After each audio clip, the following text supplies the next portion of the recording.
नमस्कार मित्रांनो, मी संदेश केळकर. स्वागत आहे आपल्या चॅनलच्या एका नवीन व्हिडिओमध्ये. मित्रांनो, काय कारणास्तव व्हिडिओ अपलोड करू शकलो नाही. तर मित्रांनो, आपला जो रामनवमीनिमित्त मामाच्या गावी पंढरीनाथ सप्ताह झालेला, त्याची व्हिडिओ अपलोड करू शकलो नाही. तर इथे आता आपण अपलोड करणार आहे. तर इथं चला मग या नवीन व्हिडिओला सुरुवात करूया. आणि आपण जर चॅनल नवीन असाल तर चॅनलला सबस्क्राईब, व्हिडिओला लाईक आणि शेअर करायला विसरू नका. चला.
ती ओरिजिनल होती काय?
देवघराला देवघराला निळोबाला या अभंगातनं देवाला घरात आणायला सांगतात। आणि आज भगवान प्रभू रामचंद्राची 12 वाजता दुपारी चैत्रमध्ये भगवान प्रभू रामचंद्राचा जन्म झालेला आहे।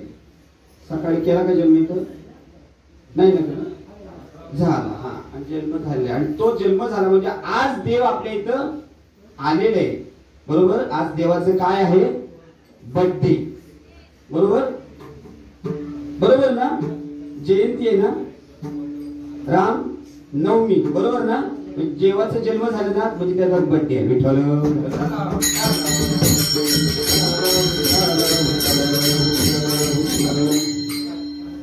देवघराला देवघराला भक्ती सन्मार्गाने पूजिला। देव कुणी कुणी घरात आलं? कोणाला वाटतं आपल्या घरात देव यावा? इथं वाटत नाही कोणाला? हा,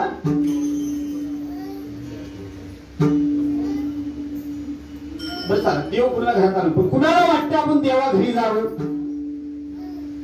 देवा घरी पण आपल्याला जावंच वाटत नाही आणि देव सुद्धा आपल्या आणूच वाटत नाही। विठ्ठल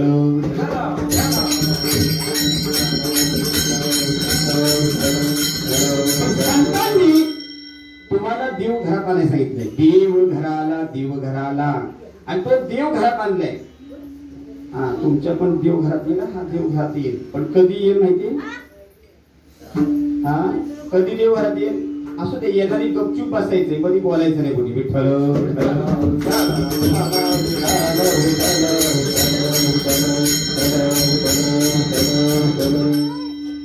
देव घरात यायचंय आणि तो देव घरामध्ये आज आपल्याला आणायचंय। कोणी कोणी देव घरात आणला सांगता येईल? उद्धवजी चल विदुरा घर जावे, शबरी की बेर सुदामा की कोहे, रुचि रुचि भोगा लग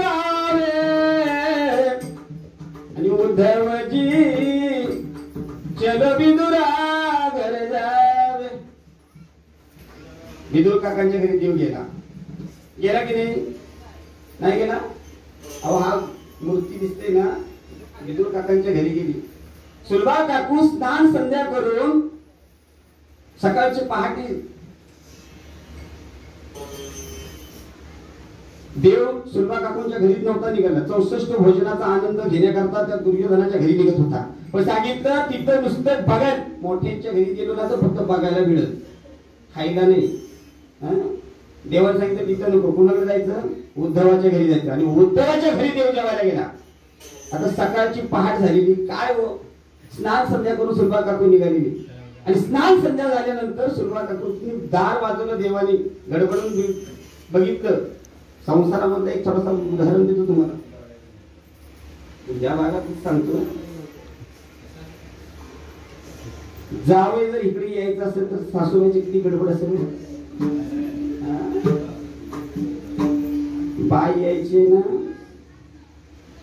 काय काय करतील, पाणी भरतील तर काय करतील. बाई यायचे, बब्बी काय बब्बी यायची असेल तर काय करा, तिथं जा पुढं खाली, कुठं त्या धाऱ्याच्या पुढं, त्या धाऱ्याच्या कोणावर त्याला अजून गाडी आली नाही. पहिली गाडी यायची होती, बबी आमची आली नाही. 10 वेळा त्या खेमशीतून बघाल, खेमशीत म्हणतात ना, आता त्या खिडक्या झाल्या, बरोबर ना, खेमशीत म्हणतात ना. 10 वेळा त्या खेमशीतून बघा, अजून बबी दिसत नाही माझी. म्हणजे घरातला व्यक्ती येत असेल तर आपण 10 वेळा त्याला बाहेर येणार धरा करू आणि बघायला जाऊ, बरोबर ना. देव घरात आल्यानंतर त्या सुलभा काकूंचं काय झालं असेल. अहो भांबावून गेली, गडबडून गेली सुलभा काकू. आणि भांबावून गेल्यानंतर काय करावं सुधरना. तबक भरलं होतं केळीचं, केळ सोडावं, गर खावं, देवाला साल भरावी. केळ सोडून स्वतः खायची आणि देवाला साल भरायची. देव आनंदाने ती केळाची साल खात होते. आणि मग पाहिलं विदुर काकांना आणि ओरडल्या, काय करतेस हे असं विचार. गडबडून जागी झाली. आणि जागी झाल्यानंतर पाहिलं तर एक केक सोडलेलं होतं. तो देवाला कर भरवलं आणि साल मात्र खाली टाकली. खाली टाकल्यानंतर देवाने सांगितलं, मगाचपासून जे होतं गोडवा होतं ते या घरामध्ये गोडवा नाही. का गोडवा नाही त्या घरामध्ये? का गोडवा नाही? घरात गोडवा होता पण घरात गोडवा लागला नाही, कारण देवाला आनंदाने भरवला होता. इथं थोडं भक्ती आवडते देवा, इथं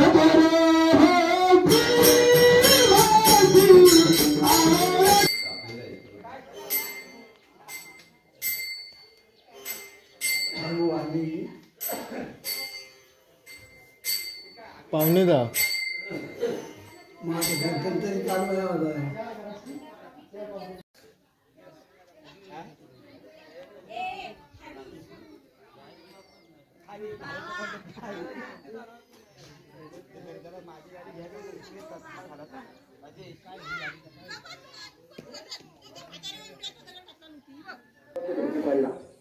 आकाशवाणी झाली.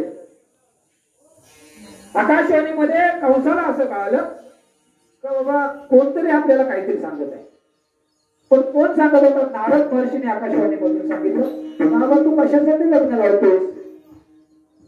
कंस बहिणी चला लग्न लागणारी वरात निघाली, लग्नाची वरात निघाली.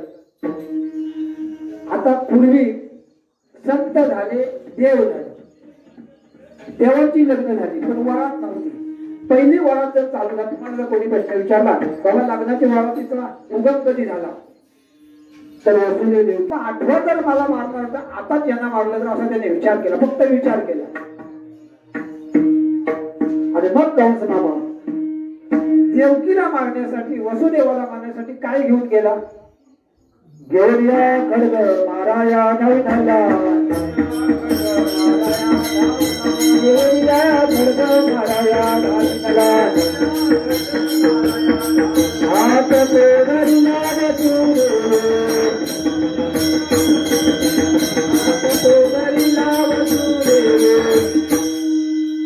घेऊन या खडग मारावी धाविला.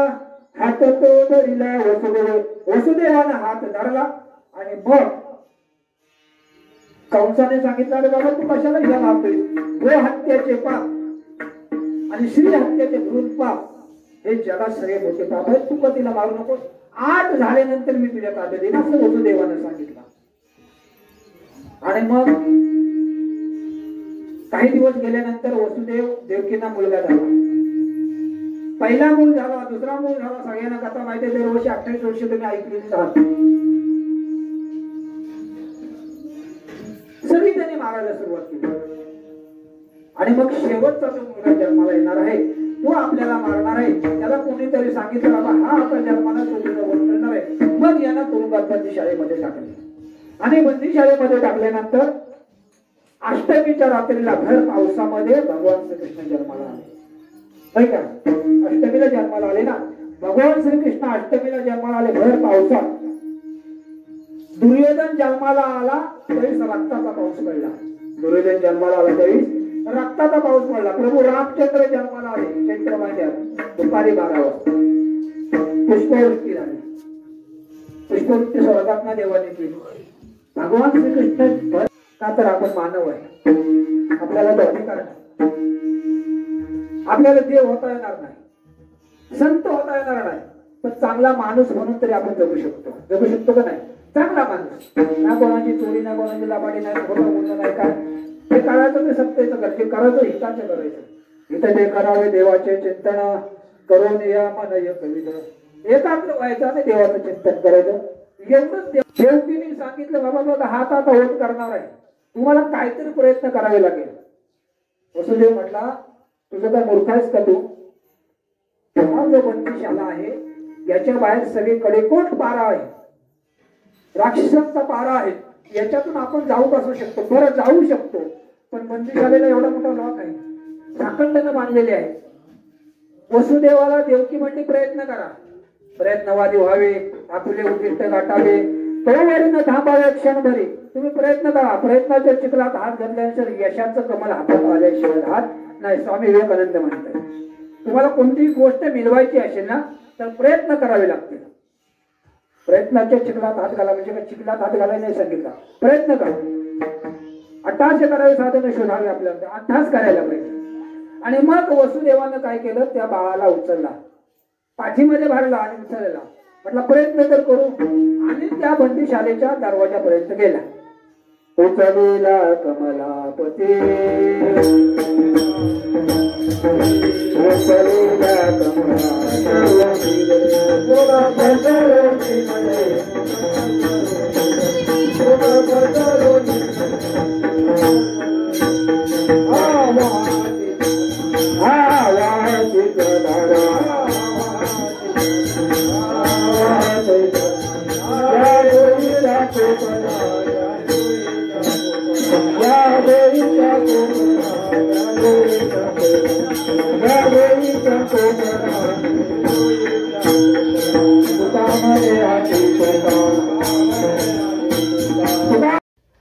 मित्रांनो या व्हिडिओमध्ये इतकंच. भेटूया आपण नेक्स्ट व्हिडिओमध्ये. तोपर्यंत टाटा बाय बाय. काळजी घ्या आणि आपले व्हिडिओ बघत राहा. थँक्यू. Take care.